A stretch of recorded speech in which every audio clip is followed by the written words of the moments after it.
The Galactic Council had no other choice. If they wanted a shot at survival, they would have to beg primitive barbarians for aid. The insult cut deep, but there was no alternative against the extra-dimensional threat that had devoured several star systems already. Kalar, a high-ranking Kazon diplomat, approached Earth cautiously in his sleek ship. But the situation was dire. The extra-dimensional entities were an unholy fusion of the biological and the technological, and they had to be stopped before it was too late.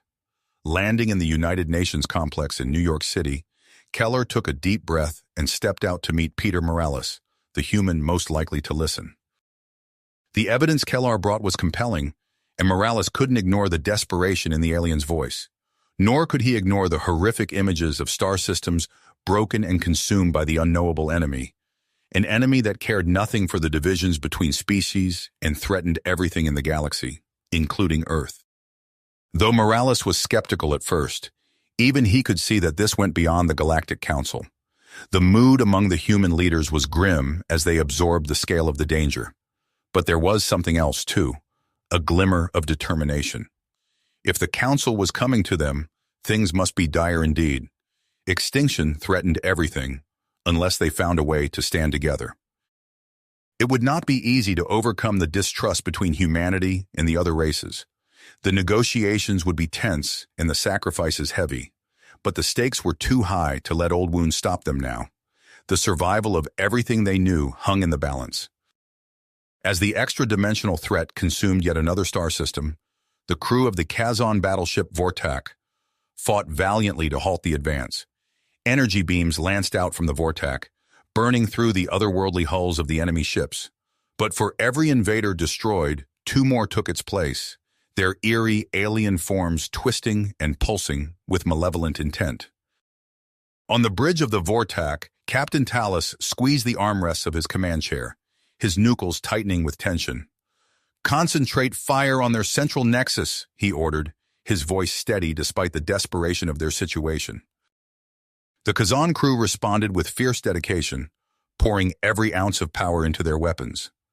The Vortak shuddered as it took hit after hit, its shields straining under the onslaught. Consoles exploded in showers of sparks, and the acrid smell of smoke filled the air. But it was not enough. A massive energy surge from the invaders ripped through the Vortak's defenses, tearing the once mighty ship apart. In a blinding flash of light, the Vortak and its valiant crew were gone, consumed by the insatiable hunger of the extra-dimensional foe.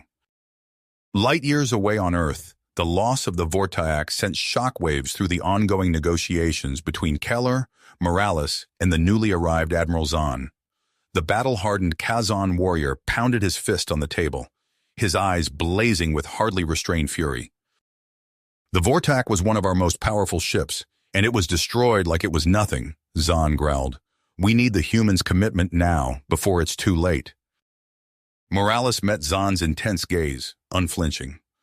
"We understand the severity of the situation, Admiral, but this alliance must be built on a foundation of mutual trust and cooperation. We need assurances." The human leader's words were cut off by a sudden commotion. Alarms blared as news of the attack on New Horizon Colony reached the negotiation room. The color drained from Morales' face as he watched the horrific images of the colony's destruction, the loss of tens of thousands of human lives. In that moment, the last vestiges of hesitation evaporated.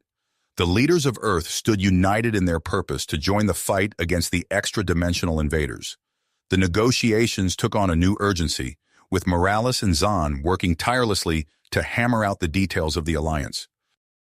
As the framework of the alliance took shape, Admiral Catherine Novak prepared to lead the joint human-Kazon strike force on its first critical mission. She stood on the bridge of her flagship, the UES Titan, watching as the Kazan ships fell into formation alongside their human counterparts. Novak's eyes met those of Admiral Zahn on the screen, a silent acknowledgement passing between them. They were two warriors, forged in the heat of countless battles, now united by a common cause. "All ships, prepare for jump," Novak commanded, her voice steady and sure. "Our target is the Kazan outpost in the Bellatrix system. We'll hit them hard and fast, and show these invaders what happens when they mess with the human-Kazan alliance."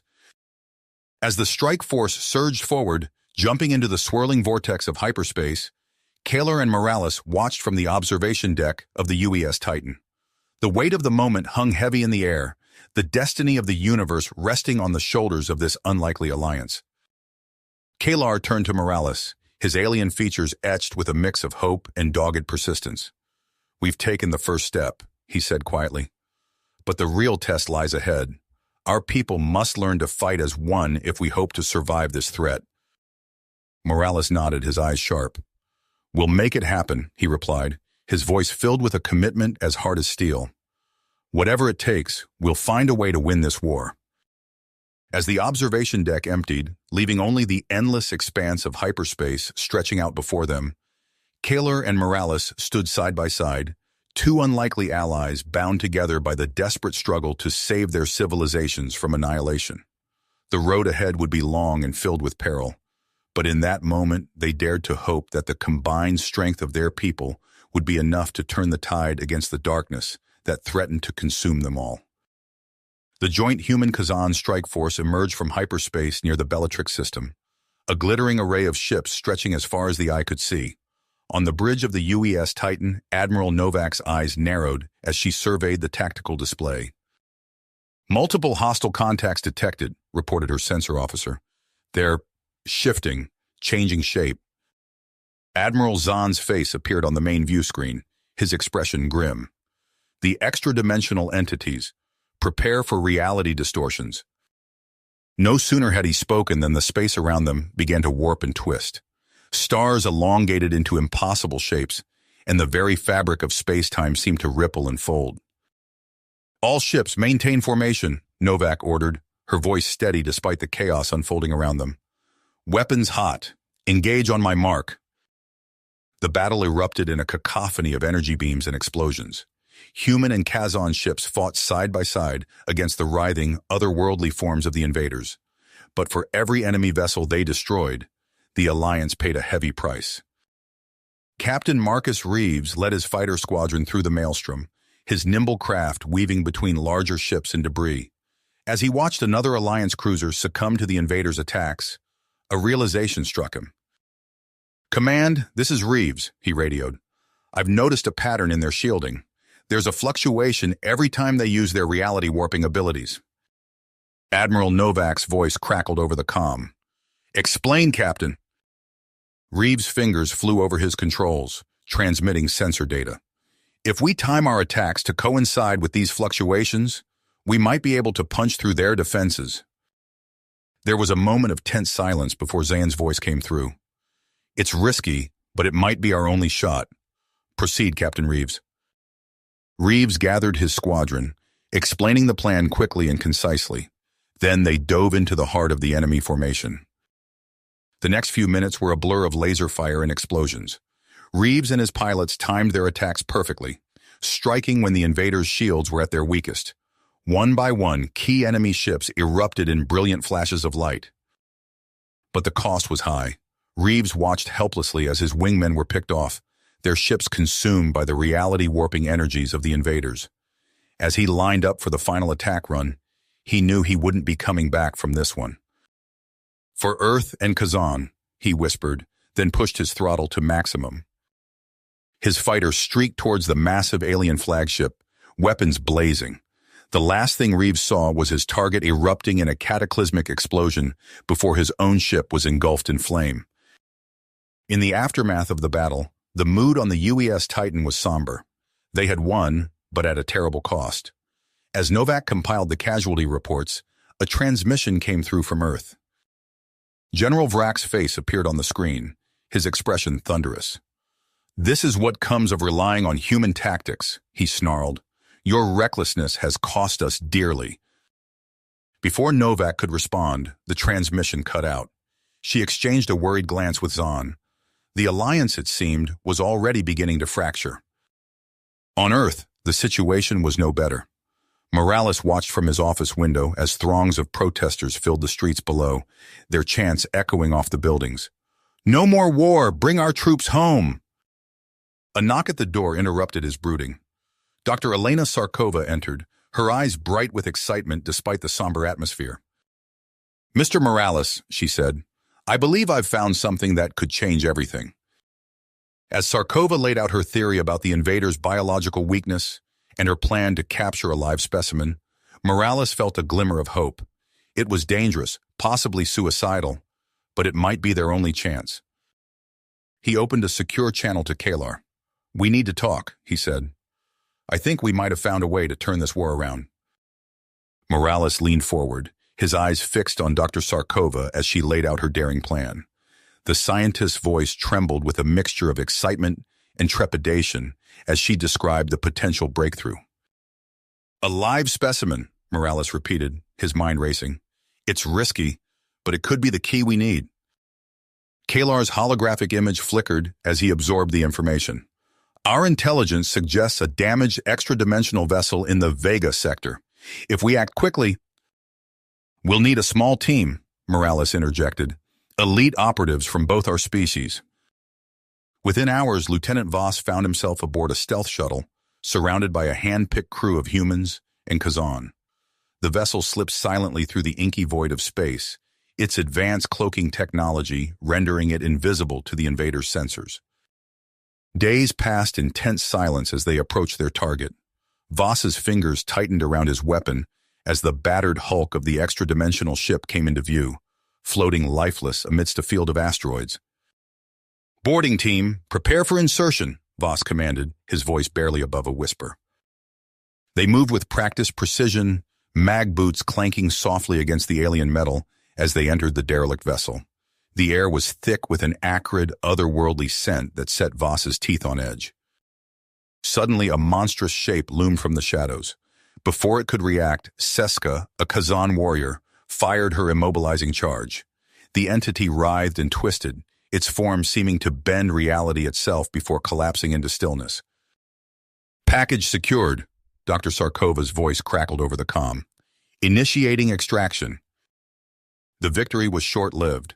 Alarms blared as a nearby extra-dimensional vanguard detected their presence. The team raced back to their shuttle, energy beams sizzling past their heads.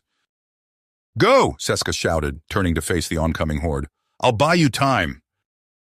Voss hesitated, but Sarkova's urgent voice spurred him on. "We can't lose the specimen." As their shuttle rocketed away from the asteroid field, Voss watched Seska's last stand through the view screen. The Kazan warrior's sacrifice burned itself into his memory. Back at the Alliance frigate, tensions erupted. Kazan officers raged at the loss of Seska, while human crew members defended the mission's necessity. The fragile bonds of their alliance began to fray. "Enough!" Sarkova's voice cut through the chaos. She stood before them, her lab coat splattered with an iridescent alien fluid. "What we've learned from this specimen could save us all. We must stay united." In the weeks that followed, Sarkova's team worked tirelessly. Human and Kazan scientists huddled over strange instruments, analyzing data that defied conventional understanding. Sarkova herself barely slept, her eyes ringed with dark circles as she pieced together the puzzle of the invader's biology. "A disruption field," she explained to Morales and the assembled Alliance leadership. "We can neutralize their ability to manipulate space-time." Admiral Novak nodded approvingly, but General Vrak's face contorted with skepticism. "This is madness," he snarled. "We cannot pin our hopes on unproven human theories." As Alliance shipyards raced to implement Sarkova's technology, saboteurs struck. Prototype disruptors exploded, and classified data found its way into enemy hands. Morales and Kellar scrambled to maintain order, their voices hoarse from issuing ultimatums to their own people. Then came the attack on Mavros Prime. The extra-dimensional armada emerged from nowhere, reality warping around their impossible forms. The unprepared Alliance forces scrambled to mount a defense, their communications filled with panic and desperation. Aboard the UES Titan, Admiral Novak gripped her command chair. "All ships with disruption field technology, form up on me. We're going in." As the hastily assembled fleet jumped towards Mavros Prime, Novak's gaze fell on the untested disruptors mounted on her ship's hull. Everything hinged on Sarkova's theories being correct. If they failed now, there would be no second chances. The Titan emerged from hyperspace into chaos. Extradimensional ships swarmed over Mavros Prime, their weapons tearing through the colony's defenses. Novak took a deep breath and gave the order that would decide the fate of 2 galaxies.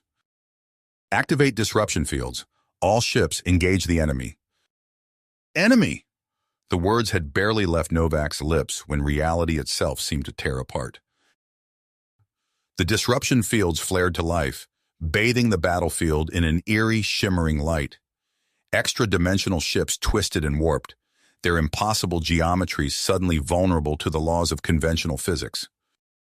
"Direct hit on hostile flagship," Lieutenant Commander Chen shouted from his station. "Their shields are destabilizing." A cheer went up across the bridge, but Novak's eyes remained fixed on the tactical display. "Press the advantage," she ordered. "All ships concentrate fire on—" Her words were cut short as the deck lurched beneath them. Warning klaxons blared as the ship's computer announced multiple hull breaches. "They're adapting," Zahn's voice crackled over the comms. "Our disruption fields are losing effectiveness." Novak gritted her teeth. "Switch to conventional weapons. We're not out of this fight yet." The space around Mavros Prime erupted into a furious exchange of energy beams and projectiles. Alliance ships danced between the lumbering forms of the invaders, striking hard and fast before darting away. On the planet's surface, Lieutenant Voss and his strike team fought their way through waves of extra-dimensional ground forces. The air crackled with ozone as energy weapons discharged all around them. "There!" Voss shouted, pointing to a massive structure looming in the distance. "That has to be the vortex generator." Before they could advance, the sky above them lit up with a blinding flash. The Kazon dreadnought Calranon plummeted through the atmosphere, trailing fire and debris. "By the ancestors," Voss's Kazan, second-in-command, breathed. "They're going to—" The impact was cataclysmic. A shockwave of dust and debris swept over Voss's team, knocking them off their feet. When they regained their senses, they found themselves staring into a yawning spatial rift where the generator had once stood. In orbit, the surviving Alliance ships tumbled through the void, their systems scrambled by the gravitational distortions. Admiral Novak pulled herself to her feet, ignoring the blood trickling down her face from a gash on her forehead. "Status report," she barked. "Multiple systems offline," Chen responded, his voice tight with pain. "We're adrift, Admiral, and we're not in Kansas anymore." Novak looked out the view screen and felt her breath catch in her throat. The familiar stars were gone, replaced by a swirling, alien vista that defied description. "We're in their realm now," she murmured. Then louder. "All hands, prepare for shadow displacement. We're taking the fight to them." As the constellation's engines hummed to life, Novak silently prayed that Sarkova's theories would hold true. They were about to venture into the heart of enemy territory with no guarantee of return. The ship lurched forward, reality bending around them as they plunged deeper into the extra-dimensional domain. Whatever lay ahead, Novak knew, would determine the fate of not just one world, but 2 galaxies locked in an existential struggle. The constellation lurched violently as it emerged from the shadow displacement jump. Admiral Novak's squeezing hardened as she gripped her command chair, fighting the wave of nausea that threatened to overwhelm her. "Status report," she barked, blinking away the disorientation. "Multiple systems offline," Lieutenant Commander Chen responded, his fingers flying over his console. "Shields at 30%, weapons at 60% capacity. We've lost contact with the Valiant and the Intrepid." Novak's fists tight as she surveyed the tactical display. Only a handful of human ships had survived the jump intact. The rest floated lifelessly in the swirling, alien void of the extra-dimensional realm. Before she could process the extent of their losses, the void lit up with searing beams of energy. Extra-dimensional warships, their forms twisting reality itself, bore down on the battered Alliance fleet. "Evasive maneuvers," Novak ordered. "All operational ships form up on the constellation. We need to buy time for—" Her words were cut short as a massive explosion rocked the ship. Sparks showered from overloaded consoles, and acrid smoke filled the bridge. "Direct hit to our port nacelle," Chen reported grimly. "We're losing power to—" A crackling transmission cut through the chaos. "This is Admiral Zahn. Our forces have emerged at scattered points throughout the sector. We are vastly outnumbered, but we've identified a potential weakness in their defenses. Novak's eyes narrowed as she studied the data Zahn transmitted. The vortex anchors, she breathed. If we can disrupt them... Precisely, Zahn confirmed. But we'll need to get close. Very close. Novak's mind raced, calculating trajectories and firing solutions. We'll draw their fire, she decided. All strike craft, prepare for a feint assault on the vortex nexus. Constellation will maneuver for firing position on the primary anchor. As the orders were relayed, Novak turned to her science officer. Get me Dr. Sarkova. We're going to need every ounce of her expertise for this to work. Sarkova's face appeared on the main view screen, her eyes wide with a mixture of fear and excitement. Admiral, I've been analyzing the quantum resonances between the vortex stabilization technology and the extra-dimensional biology. If we can modulate a narrow beam phase disruptor array through the anchor junctions, we might be able to destabilize the entire vortex passage.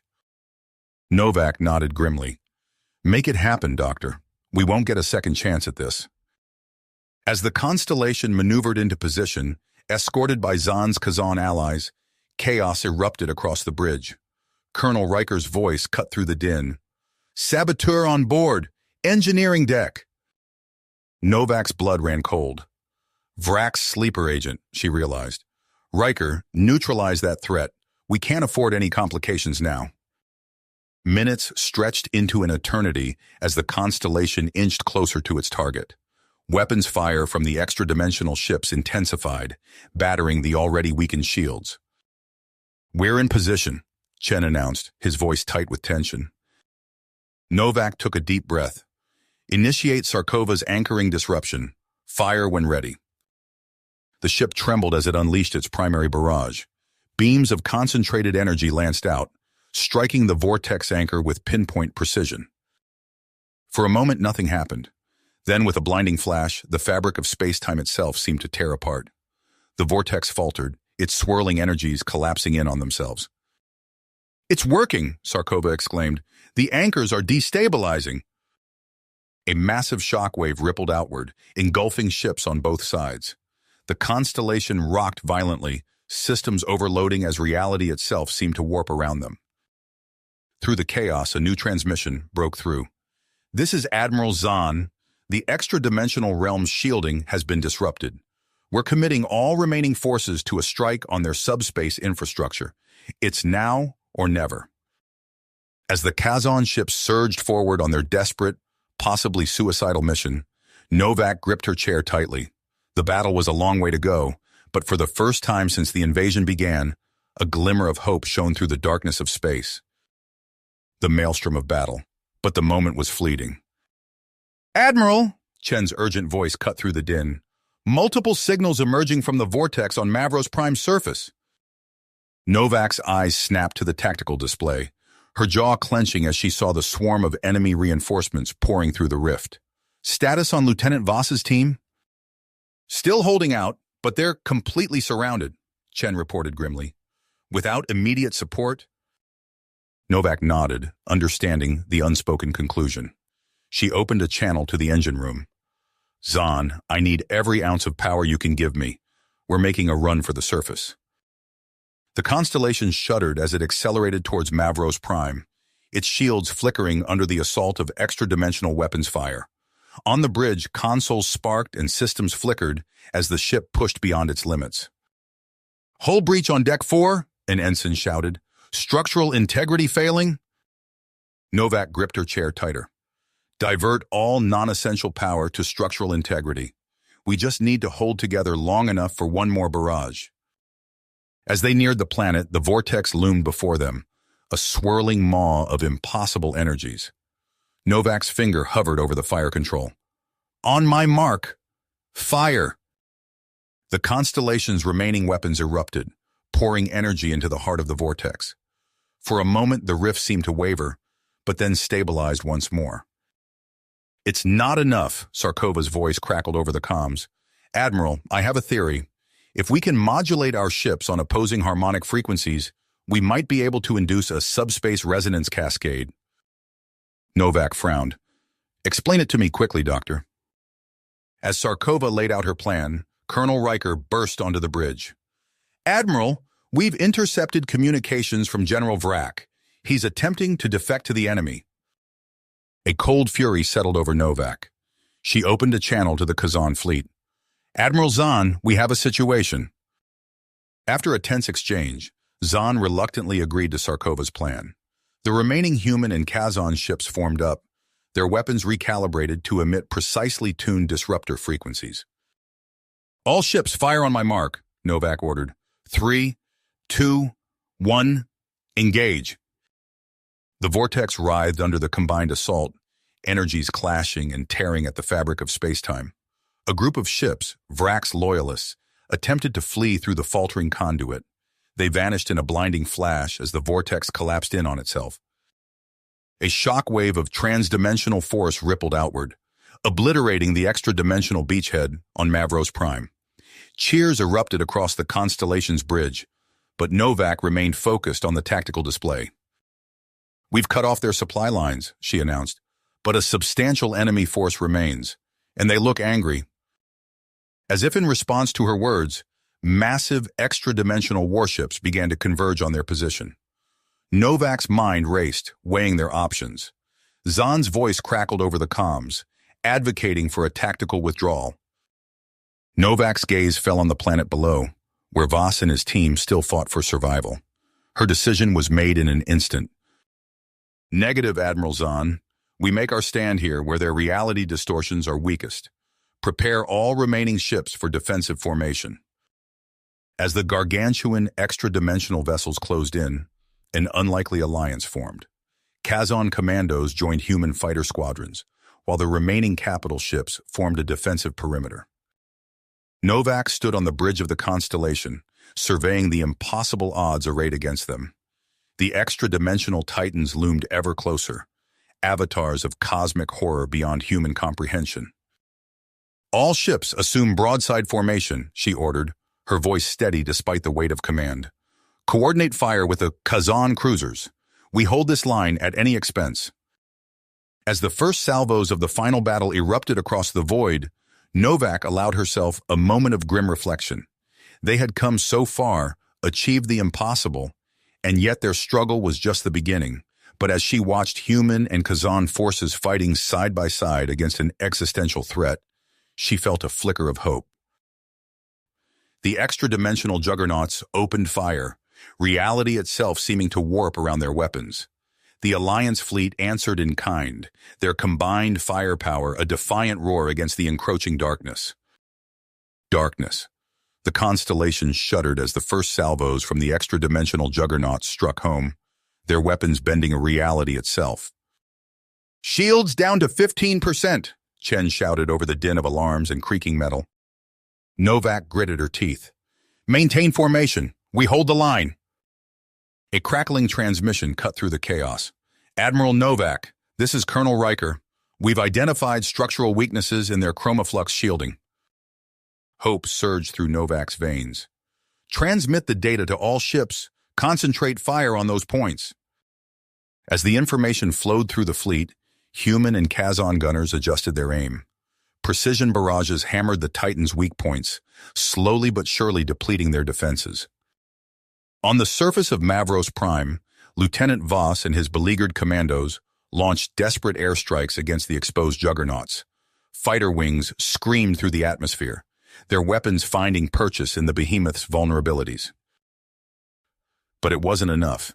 The extra-dimensional onslaught intensified, and Novak watched in horror as the Alliance line began to buckle. Admiral, Dr. Sarkova's voice cut through the comms. I have a proposal. We can modulate concentrated neutrino blasts on a hyper-compressed frequency band. It might destabilize their quantum matrices and disrupt their transdimensional anchor points. Novak's eyes narrowed. What's the catch, Doctor? Sarkova hesitated. The devastation radius. It would be indiscriminate. We'd likely lose a significant portion of our own fleet. For a moment, Novak was silent, weighing the impossible choice before her. Then she saw another Kazan cruiser torn apart by reality-warping energies, and her drive hardened. Do it, she ordered. Transmit the specifications to Admiral Zahn. We'll coordinate our full disruptor arrays with the resonator sequences. As the extra-dimensional dreadnoughts closed in for the kill, a feverish energy gripped the Alliance armada. Power transfer conduits glowed incandescent across human and Kazan ships alike. On the Constellation's bridge, Novak watched the targeting telemetry lock onto multiple behemoth signatures. "All ships, stand by to fire on my mark," she commanded, her voice steady despite the weight of what was to come. The seconds stretched into eternity. Then from the planet's surface, Lieutenant Voss's voice crackled through, "Mark!" In that instant, every Alliance capital ship unleashed its full arsenal. The resonators fired simultaneously, their hyper-compressed neutrino blasts phasing through the Juggernaut's fading shields. The combined disruptor barrage amplified the effect, creating a catastrophic feedback loop. Novak watched in awe as the extra-dimensional titans began to unravel, their very substance collapsing down to the quantum level. But there was no time for triumph. The shockwave expanded rapidly, consuming everything in its path. "Deploy narrowband neutrino shielding," Novak barked, even as she knew it was too late for the Constellation. As reality itself tore apart around them, Novak issued her final orders. "All surviving ships, rendezvous at the rupture zone's periphery. Look for escape vectors back to our universe. Godspeed." The bridge dissolved into blinding light, and Admiral Novak closed her eyes, hoping that somewhere beyond the cataclysm, a fragment of humanity would find its way home. The blinding light faded, revealing a star field unfamiliar to the day's survivors. Colonel Riker blinked, his eyes adjusting to the flickering emergency lighting of the Braveheart's bridge. Sparks showered from damaged consoles as the crew struggled to their feet. "Status report!" Riker barked, wiping blood from a gash on his forehead. Lieutenant Chen, miraculously still at his post, scanned the flickering displays. "We're alive, sir, but sensors show we're far from the battle zone. Multiple ships detected nearby, both human and Kazon." Riker nodded grimly. "Open a channel to all vessels. We need to regroup." As the ragtag fleet consolidated, a familiar voice crackled over the comms. "This is Admiral Zahn aboard the Yavrin. Colonel Riker, do you read?" "Affirmative, Admiral," Riker responded, relief evident in his voice. "The Constellation?" A heavy pause. "No sign of her, Colonel, or Admiral Novak." Riker's eyebrows furrowed, but he pushed aside the grief. There would be time to mourn later. "Understood. What's our next move?" "We've detected energy signatures that might lead us out of this mess," Zahn replied. "But there's more. We intercepted intelligence from Vrak's people before everything went to hell."